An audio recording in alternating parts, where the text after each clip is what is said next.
To my fellow shareholders, I will no longer be writing Berkshire's annual report or talking endlessly at the annual meeting. As the British would say, I'm going quiet. Sort of. Greg Abel will become the boss at year end. He is a great manager, a tireless worker, and an honest communicator. Wish him an extended tenure. I will continue talking to you and my children about Berkshire via my annual Thanksgiving message. Berkshire's individual shareholders are a very special group who are unusually generous in sharing their gains with others less fortunate. I enjoy the chance to keep in touch with you. Indulge me this year as I first reminisce a bit. After that, I will discuss the plans for distribution of my Berkshire shares. Finally, I will offer a few business and personal observations. As Thanksgiving approaches, I'm grateful and surprised by my luck in being alive at 95.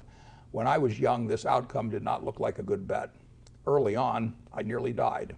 It was 1938, and Omaha hospitals were then thought of by its citizens as either Catholic or Protestant, a classification that seemed natural at the time. Our family doctor, Harley Hotz, was a friendly Catholic who made house calls toting a black bag. Dr. Hotz called me Skipper and never charged much for his visits. When I experienced a bad bellyache in 1938, Dr. Hotz came by and after probing a bit, told me I would be okay in the morning. He then went home, had dinner, and played a little bridge. Dr. Hotz couldn't, however, get my somewhat peculiar symptoms out of his mind, and later that night he dispatched me to St. Catherine's Hospital for an emergency appendectomy. During the next 3 weeks, I felt like I was in a nunnery and began enjoying my new podium. I like to talk Siouan, yes. Even then, Sudi and the nuns embraced me. To top things off, Miss Madsen, my third grade teacher, told my 30 classmates to each write me a letter. I probably threw away the letters from the boys, but read and reread those from the girls. Hospitalization had its rewards. The highlight of my recovery, funny, which actually was dicey for much of the first week, was a gift from my wonderful Aunt Edie. She brought me a very professional-looking fingerprinting set, and I promptly fingerprinted all of my attending nuns.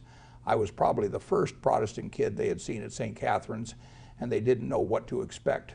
My theory, 40 nutty, of course, was that someday a nun would go bad and the FBI would find that they had neglected to fingerprint nuns. The FBI and its director, J. Edgar Hoover, had become revered by Americans in the 1930s, and I envisioned Mr. Hoover himself coming to Omaha to inspect my invaluable collection.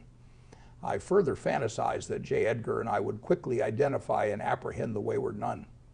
National fame seemed certain. Obviously, my fantasy never materialized, but ironically, some years later, it became clear that I should have fingerprinted J. Edgar himself as he became disgraced for misusing his post. Well, that was Omaha in the 1930s when a sled, a bicycle, a baseball glove, and an electric train were coveted by me and my friends. Let's look at a few other kids from that era who grew up very nearby and greatly influenced my life, but of whom I was for long unaware. I'll begin with Charlie Munger, my best pal for 64 years. In the 1930s, Charlie lived a block away from the house I have owned and occupied since 1958.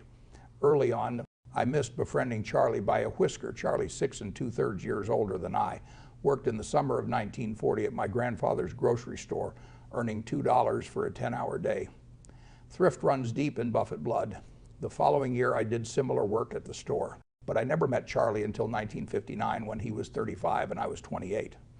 After serving in World War II, Charlie graduated from Harvard Law and then moved permanently to California. Charlie, however, forever talked of his early years in Omaha as formative for more than 60 years. Charlie had a huge impact on me and could not have been a better teacher and protective big brother. We had differences, but never had an argument. I told you so was not in his vocabulary. In 1958, I bought my first and only home. Of course, it was in Omaha, located about 2 miles from where I grew up, loosely defined. Less than 2 blocks from my in-laws, about 6 blocks from the Buffett grocery store, and a 6 to 7 minute drive from the office building where I have worked for 64 years. Let's move on to another Omahan, Stan Lipsey. Stan sold the Omaha Sunday newspaper's weeklies to Berkshire in 1968, and a decade later moved to Buffalo at my request. The Buffalo Evening News, owned by a Berkshire affiliate, was then locked in a battle to the death with its morning competitor who published Buffalo's only Sunday paper. And we were losing. Stan eventually built our new Sunday product, and for some years, our paper, Sudi, formerly hemorrhaging cash that earned over 100% annually pre-tax on our $33 million investment. This was important money to Berkshire in the early 1980s. Stan grew up about 5 blocks from my home. One of Stan's neighbors was Walter Scott Jr. Walter, you will remember, brought Mid-American Energy to Berkshire in 1999. He was also a valued Berkshire director until his death in 2021 and a very close friend. Walter was Nebraska's philanthropic leader for decades in both Omaha and the state carries his imprint. Walter attended Benson High School, which I was scheduled to attend as well, Saudi until my dad surprised everyone in 1942 by beating a 4-term incumbent in a congressional race. Life is full of surprises. Wait, there's more. In 1959, Don Kieff and his young family lived in a home located directly across the street from my house and about 100 yards away from where the Munger family had lived. Don was then a coffee salesman, but was destined to become president of Coca-Cola, as well as a devoted director of Berkshire. When I met Don, he was earning $12,000 a year, while he and his wife Mickey were raising 5 children, all destined for Catholic schools with tuition requirements. Our families became fast friends. Don came from a farm in northwest Iowa and graduated from Omaha's Creighton University. Early on, he married Mickey, an Omaha girl. After joining Coke, Don went on to become legendary around the globe. In 1985, when Don was president of Coke, the company launched its ill-fated new Coke. Don made a famous speech in which he apologized to the public and reinstated old Coke. This change of heart took place after Don explained that Coke incoming mail addressed to Supreme Idiot was promptly delivered to his desk. His withdrawal speech is a classic and can be viewed on YouTube. He cheerfully acknowledged that, in truth, the Coca-Cola product belonged to the public and not to the company. Sales subsequently soared. You can watch Don on charlieharris.com in a wonderful interview. Tom Murphy and Kay Graham have a couple of gems as well. Like Charlie Munger, Don forever remained a Midwestern boy, enthusiastic, friendly, and American to the core. Finally, A.J. Jain, born and raised in India, as well as Greg Abel, our Canadian CEO-to-be, each lived in Omaha for several years late in the 20th century. Indeed, in the 1990s, Greg lived only a few blocks away from me on Farnham Street, though we never met at the time.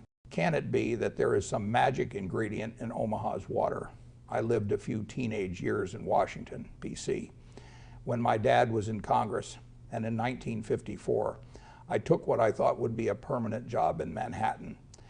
There I was treated wonderfully by Ben Graham and Jerry Newman and made many lifelong friends. New York had unique assets, Swanee, and still does. Nevertheless, in 1956, after only 1.5 years, I returned to Omaha, never to wander again. Subsequently, my 3 children, as well as several grandchildren, were raised in Omaha. My children always attended public schools, graduating from the same high school that educated my dad, class of 1921, my first wife, Susie, class of 1950, as well as Charlie, Stan Lipsey, Irv, and Ron Blumkin, who were key to growing Nebraska Furniture Mart, and Jack Ringwalt, class of 1923, who founded National Indemnity and sold it to Berkshire in 1967, where it became the base upon which our huge PC operation was constructed. Our country has many great companies, great schools, great medical facilities, and each definitely has its own special advantages along with talented people.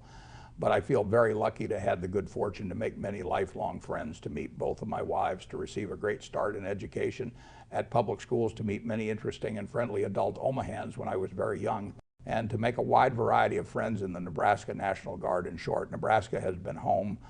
Looking back, I feel that both Berkshire and I did better because of our base in Omaha than if I had resided anywhere else. The center of the United States was a very good place to be born, to raise a family, and to build a business through dumb luck. I drew a ridiculously long straw at birth. Now let's move on to my advanced age. My genes haven't been particularly helpful. Family's all-time record for longevity. Admittedly, family records get fuzzy as you work backwards, was 92 until I came along. But I have had wise, friendly, and dedicated Omaha doctors, starting with Harley Hotz and continuing to this day. At least 3 times my life has been saved, each with doctors based within a few miles from my home. I have given up fingerprinting nurses, however. You can get away with many eccentricities at 95, but there are limits. Those who reach old age need a huge dose of good luck, daily escaping banana peels, natural disasters, drunk or distracted drivers, lightning strikes. You name it, but Lady Luck is fickle, and funny, no other term fits Sonny, wildly unfair, in many cases. Our leaders and the rich have received far more than their share of luck through it, which, too often, the recipients prefer not to acknowledge. Dynastic inheritors have achieved lifetime financial independence the moment they emerge from the womb, while others have arrived facing a hellhole during their early life, or worse, disabling physical or mental infirmities that rob them of what I have taken for granted in many heavily populated parts of the world. I would likely have had a miserable life, and my sisters would have had one even worse. I was born in 1930, healthy, reasonably intelligent, white, male, and in America. Well, thank you, Lady Luck. My sisters had equal intelligence and better personalities than I, but faced a much different outlook. Lady Luck continued to drop by during much of my life, but she has better things to do than work with those in their 90s.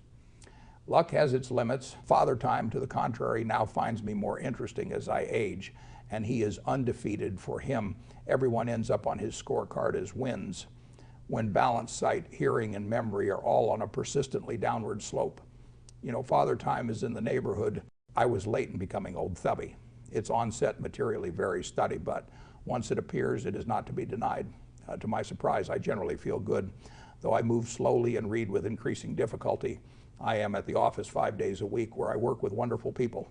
Occasionally, I get a useful idea or am approached with an offer we might not otherwise have received because of Berkshire's size and because of market levels. Ideas are few, fine, but not zero. My unexpected longevity, however, has unavoidable consequences of major importance to my family and the achievement of my charitable objectives. Let's explore them. What comes next? My children are all above normal retirement age, having reached 72, 70, and 67. It would be a mistake to wager that all three fine now. At their peak, in many respects, Dwight Ferdy will enjoy my exceptional luck in delayed aging to improve the probability that they will dispose of what will essentially be my entire estate before alternate trustees replace them. I need to step up the pace of lifetime gifts to their three foundations. My children are now at their prime in respect to experience and wisdom, but have yet to enter old age. That honeymoon period will not last forever. Fortunately, a course correction is easy to execute. There is, however, one additional factor to consider. I would like to keep a significant amount of the shares until Berkshire shareholders develop the comfort with Greg that Charlie and I long enjoyed. That level of confidence shouldn't take long. My children are already 100% behind Greg, as are the Berkshire directors. All three children now have the maturity, brains, energy, and instincts to disperse a large fortune. They will also have the advantage of being above ground when I am long gone, and, if necessary, can adopt policies both anticipatory and reactive to federal tax policies or other developments affecting philanthropy. They may well need to adapt to a significantly changing world around them. Ruling from the grave does not have a great record, and I have never had an urge to do so. Fortunately, all three children received a dominant dosage of their genes from their mother. As the decades have passed, I have also become a better model for their thinking and behavior. I will never, however, achieve parity with their mother. My children have three alternate trustees in case of any premature deaths or disabilities. The alternates are not ranked or tied to a specific child. All three are exceptional humans and wise in the ways of the world. They have no conflicting motives. I have assured my children that they do not need to perform miracles nor fear failures or disappointments. These are inevitable, and I have made my share. They simply need to improve somewhat upon what generally is achieved by government activities and their private philanthropy, recognizing these other methods of redistribution of wealth have shortcomings as well. Early on, I contemplated various grand philanthropic plans. Though I was stubborn, these did not prove feasible. During my many years, I've also watched ill-conceived wealth transfers by political hacks, dynastic choices, and yes, inept or quirky philanthropists. If my children simply do a decent job, they can be certain that their mother and I would be pleased. Their instincts are good, and they each have had years of practice with very small sums initially that have been irregularly increased to more than $500 million annually. All three like working long hours to help others, each in their own way. The acceleration of my lifetime gifts to my children's foundations in no way reflects any change in my views about Berkshire's prospects. Greg Abel has more than met the high expectations I had for him when I first thought he should be Berkshire's next CEO. He understands many of our businesses and personnel far better than I now do, and he is a very fast learner about matters many CEOs don't even consider.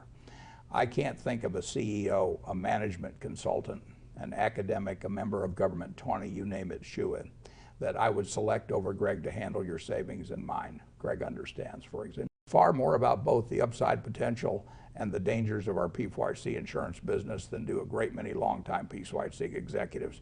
My hope is that his health remains good for several decades. With a little luck, Berkshire should require only 5 or 6 CEOs over the next century. It should particularly avoid those whose goal is to retire at 65, to become look at me rich, or to initiate a dynasty. One unpleasant reality: occasionally a wonderful and loyal CEO of the parent or a subsidiary will succumb to dementia, Alzheimer's, or another debilitating and long-term disease. Charlie and I encountered this problem several times and failed to act. This failure can be a huge mistake. The board must be alert to this possibility at the CEO level, and the CEO must be alert to the possibility at subsidiaries. This is easier said than done. I could cite a few examples from the past at major companies. Directors should be alert and speak up is all that I can advise. During my lifetime, reformers sought to embarrass CEOs by requiring the disclosure of the compensation of the boss compared to what was being paid to the average employee. Proxy statements promptly ballooned to 100+ pages compared to 20 or less earlier, but the good intentions didn't work. Instead, they backfired. Based on the majority of my observations, signed the CEO of company. I looked at his competitor at company B and subtly conveyed to his board that he should be worth more. Of course, he also boosted the pay of directors and was careful who he placed on the compensation committee. The new rules produced envy, not moderation. The ratcheting took on a life of its own. What often bothers very wealthy CEOs to it? They are human. After all, foodie is that other CEOs are getting even richer. Envy and greed walk hand in hand. And what consultant ever recommended a serious cut in CEO compensation or board payments? In aggregate, Berkshire's businesses have moderately better than average prospects, led by a few non-correlated and sizable gems. However, a decade or two from now, there will be many companies that have done better than Berkshire. Our size takes its toll. Berkshire has less chance of a devastating disaster than any business I know. And Berkshire has a more shareholder conscious management and board than almost any company with which I am familiar, and I've seen a lot. Finally, Berkshire will always be managed in a manner that will make its existence an asset to the United States and eschew activities that would lead it to become a supplicant over time. Our managers should grow quite wealthy. They have important responsibilities, but do not have the desire for dynastic or look at me wealth. Our stock price will move capriciously, occasionally falling 50% or so, as has happened 3 times in 60 years under present management. Don't despair. America will come back, and so will Berkshire shares. A few final thoughts, one perhaps self-serving observation. I'm happy to say I feel better about the second half of my life than the first.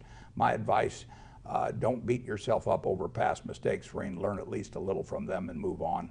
It is never too late to improve. Get the right heroes and copy them. You can start with Tom Murphy. He was the best.